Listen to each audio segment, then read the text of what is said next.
say it every week here on the ESPN College Football YouTube channel alongside Paul Finebaum. I'm at Barrie.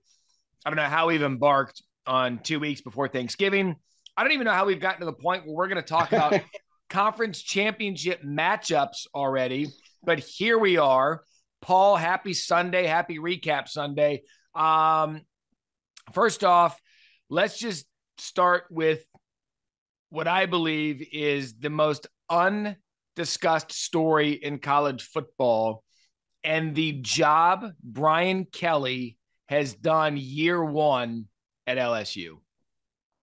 Yeah, I mean, I think if Sonny Dykes wasn't probably the favorite to win National Coach of the Year, Brian Kelly would certainly be in the conversation. And I mean, I was just sitting there yesterday, and the idea that after the Alabama game that LSU has clinched a ticket to Atlanta. It really, I mean, we all know this was going on, Matt, but it did strike home that he did it.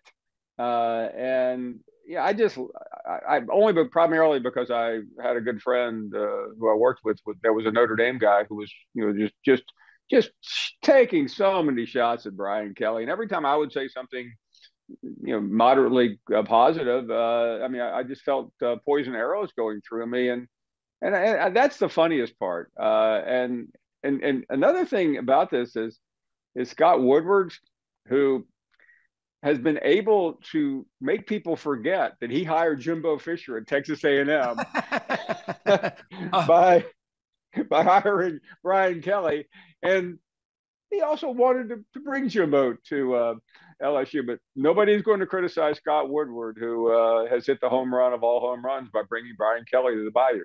No, don't you worry. We'll get into Jimbo and Texas A&M and I was sitting there at some point on set yesterday. I don't remember if it was during college football final or one of the half times, whatever we were doing.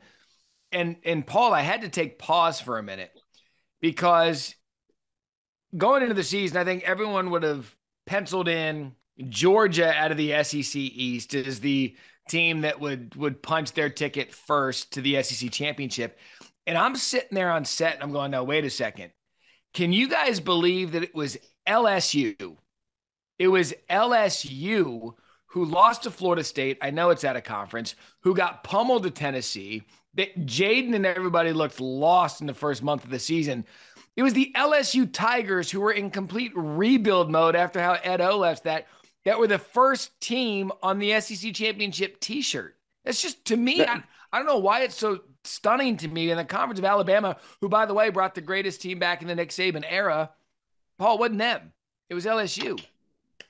And I know nationally, LSU won't get much credit for winning that game, but still allowing Razorbacks to win the spread by half a point. But that was always going to be a difficult, almost impossible win. And forget the conditions that were ridiculously cold around the South yesterday. But I mean it took a monster performance from a player that most people had never heard of before, Harold Perkins, to really wrap that up. But that was a really big win, and now they go to Texas A&M, and I know I'll put a pause on that at the end of the season.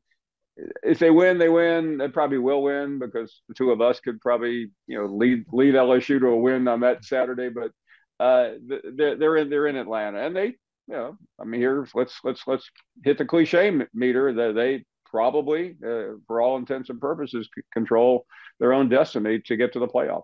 Yeah, it really is something else what Brian Kelly's been able to do there in Baton Rouge. They won the national championship in 2019, one of the most talented teams we've ever seen in college football. Things started to go this way. The Brian Kelly news gave us the what? Brian Kelly from South Bend?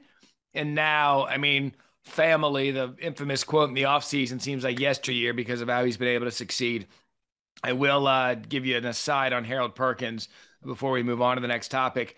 We're sitting there, and this was early on in the game yesterday, and he was making a couple plays, and Dan Mullen just kept popping out of his chair. He's like, that was that kid right there, one of the best high school linebacker films I've ever seen.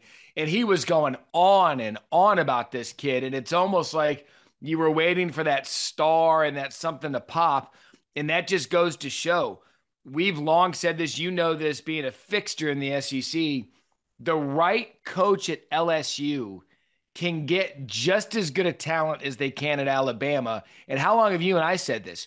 You make the right move at LSU, they're the ones you talk about year in and year out in the SEC West, along with Nick Saban in Alabama.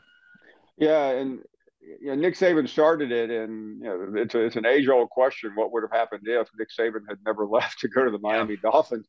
Uh, it's possible he'd have 8 or 9 national championships, and we're not exaggerating. I mean, that may be on the conservative side. That's how easy it is with the right coach to bring in talent down there. And I'll tell you a quick story. I was with Tebow 3 weeks ago, and they were playing, the LSU fight song, and Tebow told me, he said, I don't know how they ever lose a player, and he said it's such there's so many things about that place that are it's like going into a different world. And I know every college thinks it's unique, but LSU has something that almost nobody else does.